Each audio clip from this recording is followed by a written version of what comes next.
Hi எல்லோருக்கும் வணக்கம். Bigg Boss season 8 Tamil. So அந்த வீடியோவில் நம்ம முதல்ல ஒரு ஃபேமிலி வந்துட்டு போயிட்டாங்க, சௌந்தர்யாவுடைய ஃபேமிலி. ஸோ வந்துட்டு அவங்களுடைய மனதில் இருக்க பாரத்தை வந்து பார்த்தீங்கன்னா ரொம்ப அழகாக வந்து காமிச்சிட்டு போயிட்டாங்க. ஒரு குட் ஃபேமிலி. அதாவது எல்லா ஃபேமிலியும் வந்து பார்த்தீங்கன்னா வந்து நீங்கள் தான் சரியில்லை, அவங்ககிட்ட முரண்பாடு இருக்குது, என்கிட்ட என்ன சொன்னீங்க அப்படி இப்படின்னு சொல்லிட்டு அருணை வந்து பார்த்தீங்கன்னா ஒரு புளிஞ்சிட்டு போயிருந்தாங்க.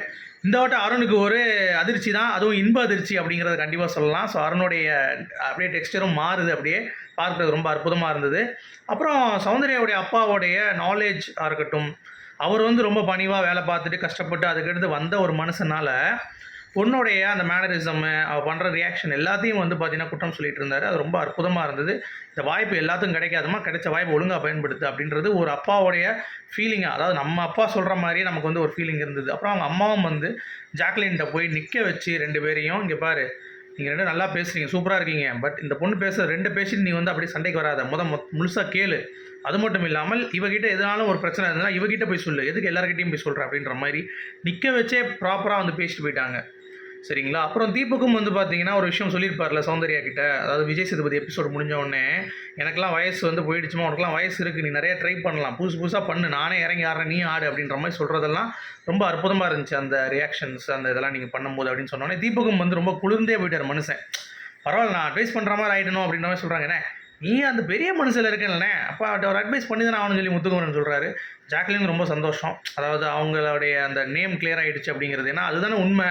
சவுண்டு பிஆர் சொம்பு தூக்கிங்கெல்லாம் வந்து பார்த்தீங்கன்னா சவுண்டு எது பண்ணாலும் கரெக்டுன்னு இருந்தான். இப்போ வீட்டிலே செருப்பால் அடிச்சிட்டாங்க. இதெல்லாம் தப்பு அப்படின்றத அழகாக வந்து வட்டிலேட்டு காட்டிட்டாங்க.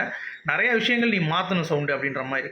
இன்னொன்று அவன் தம்பி வந்து நிறைய விஷயம் சொன்னாங்க. அதாவது அவங்க வீட்டு பக்கத்தில் பேக்கரி இருக்குல்ல, அந்த பேக்கரியில் வந்து பார்த்தீங்கன்னா ஒருத்தன் சரக்கு போட்டு வந்துட்டான் போல தெரியுது. சரக்கு போட்டு வந்துட்டு சௌதரியா பண்ணுறா பப்ஸ் தூக்கி வை அப்படின்ட்டான். அது பார்த்து உடனே பெஜாராயிட்டாங்க எல்லாம். அதுக்கடுத்து ஐயோன்னு சொல்லிட்டு அவங்க விரட்டி ஒரு வரைக்கும் ஏதாவது பிரச்சனை ஆயிடுச்சுன்னு கேட்குறாங்க சௌந்தர்யா. அதெல்லாம் ஒன்றும் இல்லைன்னொடனே முடிஞ்சு போச்சு. அப்புறம் சின்ன டாஸ்க் கொடுக்குறாங்க, எப்படி நீங்கள் வந்து ஒரு குழம்பு வைக்கணுங்கிறத உங்கள் பொண்ணுக்கு சொல்லிக் கொடுக்கணுன்ற மாதிரி.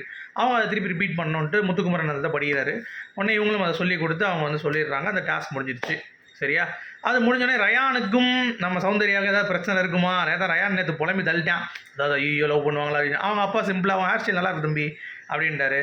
வந்தப்போ கொஞ்சம் மதிக்காமல் இருந்த மாதிரி இருந்துச்சு. ஆனால் அதுக்கடுத்து வந்து பார்த்தீங்கன்னா ரயான் கிட்டேயும் வந்து பேசிட்டார், விஷால் கிட்டேயும் வந்து பேசிட்டார். இவங்க ரெண்டு பேர் தான் பிரச்சனை அவங்கக்கிட்ட மெஜராக பண்ணது. ஜாக்லின் கூட கிடையாது, நல்லது தான். ஸோ அதனால் ஏதாவது இருக்குமோ சொல்லி நானும் பயந்துட்டு இருந்தேன். பட் அந்த மாதிரி ரயானையும் சரி நம்ம விஷாலையும் சரி அவர் எதுவுமே கண்டுக்கல. என் பொண்ணை என் பின்னாடி துரத்துற, அது பண்ணுற இது பண்ணுற எதுவுமே கிடையாது. யாருக்கு முரண்பாடு இருக்குன்னு கேட்டால் அவர் என் பொண்ணு தான் முரண்பாடுன்றார், வேறு எதுவும் கிடையாது அப்படின்ற மாதிரி. அவங்க தூக்கி வாரி போட்டுச்சு எல்லாத்துக்கும், என்னையா சொல்கிறீங்க அப்படின்ற மாதிரி. அது எப்படி அது அப்படின்ற ஒரு கண்ணோட்டத்தில். பட் இதுதான் வந்து பேரண்ட்ஸ், உண்மையான பேரண்ட்ஸ் அப்படின்ற மாதிரிலாம் உள்ளே இருக்கிற எல்லாரும் வந்து சர்டிஃபிகேட் கொடுக்க ஆரம்பிக்கிறாங்க. சரிங்களா? அப்புறம் அந்த ஃபோட்டோ பூத்தில் ஃபோட்டோ எடுத்துகிட்டு எல்லாரும் வந்து போகும்பொழுது அருணுக்கிட்டேயும் வந்து சொன்னார், உங்கள் ஃப்ரெண்ட்ஷிப் பார்க்குறதுக்கு ரொம்ப அருமையாக இருக்குது சௌந்தர்யா கூட, நீங்கள் சில விஷயம் அட்வைஸ்லாம் வந்து அந்த பொண்ணுக்கு சொல்லும்போது ரொம்ப அற்புதமாக இருக்குன்னொடனே அருண் அப்பா நல்ல வேலை பாலை பார்த்தீங்க, மீண்டுமா அப்படின்ற மாதிரி ஆகிடுச்சு அவனுக்கும். ஸோ திருப்பி என்னையே அடிச்சிட்டு இருக்கீங்களா அப்படின்ற மாதிரி அவரும் ஒரு ஃபீலு. ஸோ அது வந்து ரொம்ப இயல்பாக இருந்தது.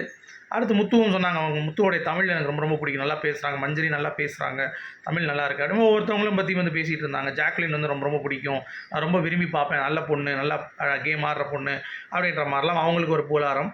அதுக்கடுத்து சௌந்தர்யா இதெல்லாம் மாற்றிக்கணுங்கிற மாதிரி அவங்க வந்து ஈஸியாக சொல்லிட்டு போயிட்டாங்க. அப்புறம் வெளியே போன பிறகு ஒரு டிஸ்கஷன் போகும்ல, அதில் சௌந்தர்யா வந்து அழுதுட்டு ரொம்ப ஃபீல் பண்ணுறாங்க, என்னடா அது சீக்கிரமாக அனுப்பிட்டாங்க, நான் இது எதிர்பார்க்கல அப்படின்றாங்க. அப்போ நீங்களே எதிர்பார்க்கலாம், தீபக்லாம் நேற்று எப்படி இருக்கும் யோசிச்சு பாருங்கள், பல்லு தேய்க்காம படுத்து கிடக்கிறப்ப திடீர்னு பொண்டாட்டி வந்து பக்கத்தில் படுத்துட்டு என்ன அப்படின்னா எப்படி இருக்கும் பார்த்துக்கோங்க. ஸோ அதுதான் ஃபீலு. ஆனால் நீங்கள் எல்லாம் கவனிச்சிங்கன்னா ஃப்ரீ டாஸ்க் மாதிரி இது இல்லை அப்படிங்கிறது எத்தனை பேருக்கு தோணுது? ஏன்னா ஃப்ரீ டாஸ்க்கான அந்த ஒரு சாராம்சமே இந்த ஒரு டாஸ்கில் இல்லாத மாதிரியும், ஒரு சாங் கூட போடல இன்றைக்கி சௌந்தர்யா என்ட்ரி ஆகிறப்ப, அவங்க வெளியே போகிறப்ப கூட போடல. ஆனால் இங்கே ப்ரொமோவில் வந்து எடிட் பண்ணி போட்டாங்க சாங் போட்ட மாதிரி. இதெல்லாம் ரொம்ப தப்பாக இருக்குது அப்படிங்கிறது பார்க்க முடியுது. மற்றபடி சௌந்தர்யா ஃபேமிலி வெளியே போயிட்டாங்க, எல்லாரும் வந்து ஒருத்தவங்களும் ஃபீல் பண்ணிகிட்டு இருக்காங்க. அதில் வந்து அவங்க ஃபேமிலி நினச்சி எல்லாருமே ரொம்ப ஹாப்பியாக இருக்காங்க அப்படிங்கிறது தான் நானும் உட்பட. சரியா? இதுதான் நடந்தது. ஸோ உங்களுடைய கருத்துக்கள் சொல்லுங்கள். மீண்டும் சந்திப்போம். Good bye.